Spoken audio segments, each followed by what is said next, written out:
یا صاحب الزمان یا وارث قرآن۔ آیات لأولی الالباب، اس قرآن میں کلام الہی میں نشانیاں ان کے لیے ہیں جو صاحبان عقل ہیں، جو سوچیں، فکر کریں، غور کریں، جسم کو دیکھیں، وجود کو دیکھیں، صفات کو پرکھیں۔ فرما یہی لوگ قیامت کے دن خوش ہوں گے۔ وہ دن جس کا نام رکھا یوم الحسرہ، ہر بندہ حسرت کھائے گا۔ اے کاش میں نے سوچا ہوتا، اے کاش یہ کام کیا ہوتا۔ ہاں، مال کے لیے آپ کیسے حسرت کھاتے ہیں؟ ڈالر 160 کا تھا، ہاں، بندہ ڈبل مائنڈڈ تھا، خریدوں کہ نہیں خریدوں۔ پھر ڈالر جب 170 کا ہو گیا تو حسرت کھاتا ہے، کاش خرید لیتا، مجھے اتنا فائدہ ہو جاتا۔ اے کاش گولڈ کو خرید لیتا، مہنگا ہو گیا، فائدہ ہو گیا۔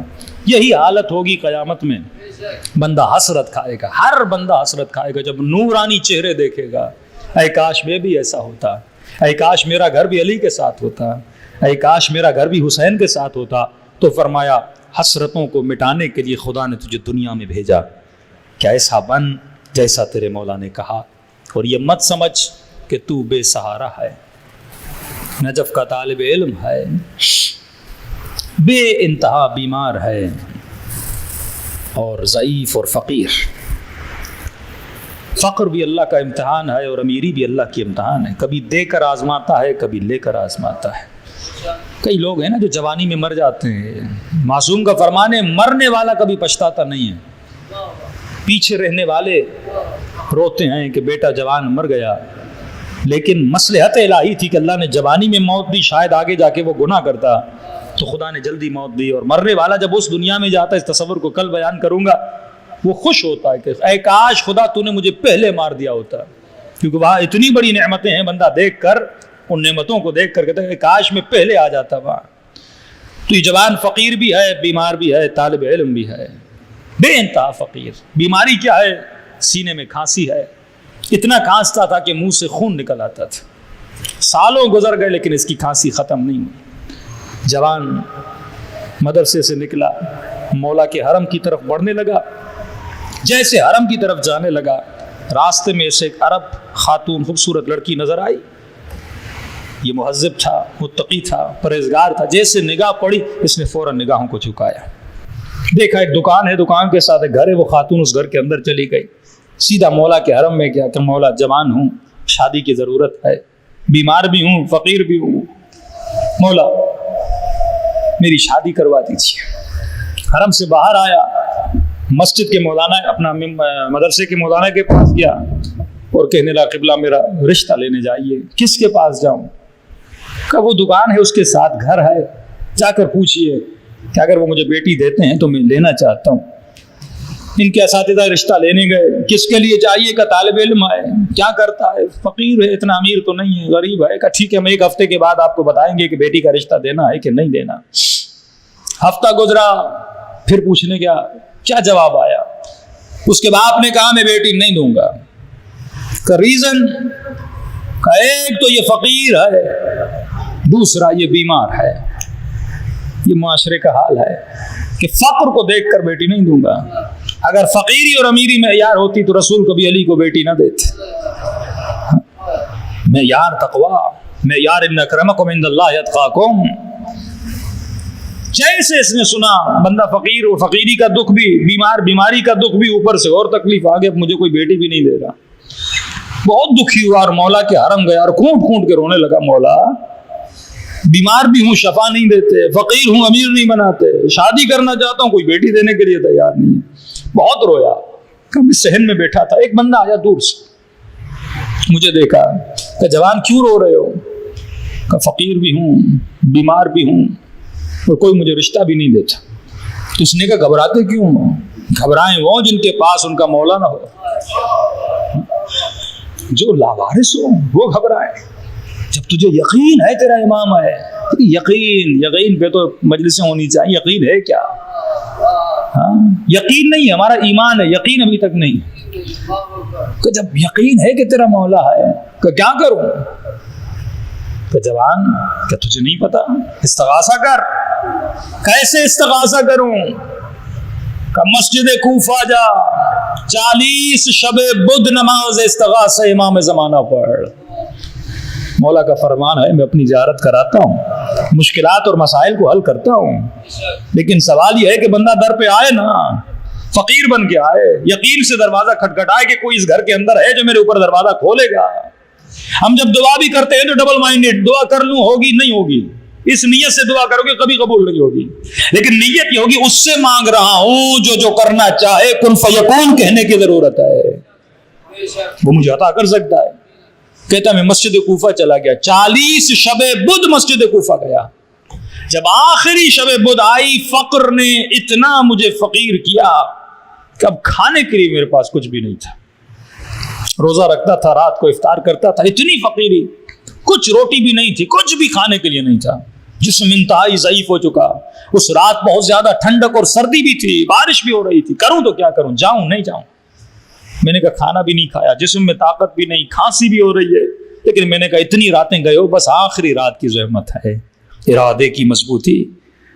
کہا کہ میں گیا مسجد کوفہ، اور جیسے مسجد کوفہ پہنچا کھانے کے لیے کچھ بھی نہیں تھا. میں اپنے ساتھ قہوہ لے کر آیا تھا، اس کو گرم کر کے میں نے رکھا. اب میں نے سوچا اگر مسجد کوفہ کے بیچ میں بیٹھتا ہوں تو کھانسی ہوتی ہے، اور کھانسی ہوتی ہے منہ میں خون آتا ہے، خون کو نگل بھی نہیں سکتا اور مسجد کے صحن میں پھینک بھی نہیں سکتا. کروں تو کیا کروں؟ اب کہتا میں نے سوچا میں دالان کے پاس جا کر بیٹھ جاتا ہوں، جب کھانسی ہوگی تو منہ میں جو خون آئے گا وہ مسجد کے باہر پھینک دوں گا. کہ اتنے میں نے قہوے کو رکھا، قہوہ گرم ہوا، میں نے دور سے دیکھا ایک خوبصورت حسین سید آ رہا ہے. اب عربوں کے رواج ہے جب کوئی ملنے آتا ہے اسے تعارف کیا جاتا ہے، کھانے کے سفرے پر ہو اسے دعوت دو، چائے پی رہے ہو اسے دعوت دو.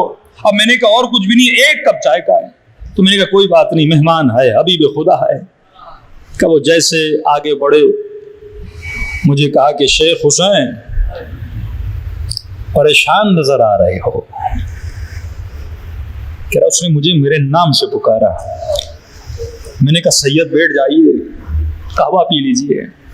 کہ شیخ حسین پریشانی کیسی ہے؟ میں نے کہا کہ سید فقیر ہوں.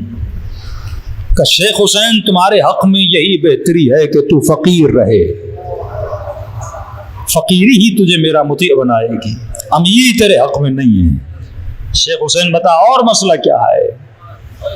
کہا کہ سینے میں بڑی تکلیف ہے، کھانستا ہوں تو خون آتا ہے، اتنے سال گزر گئے، بیماری نے زندگی کو اجیر کر دیا ہے. کہ شیخ حسین کیا قہوہ نہیں پلاؤ گے؟